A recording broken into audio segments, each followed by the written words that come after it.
Slušam, si stavil Isus. Daj da ga bacam, znaš, a?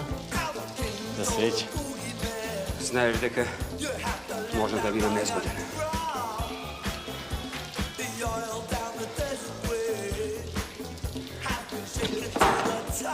Љубам манијак, му е в мамата. Сега јас тебе ќе ти имам мама.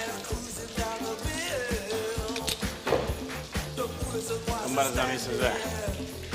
И во црква ќе го видам иде да го пробудам.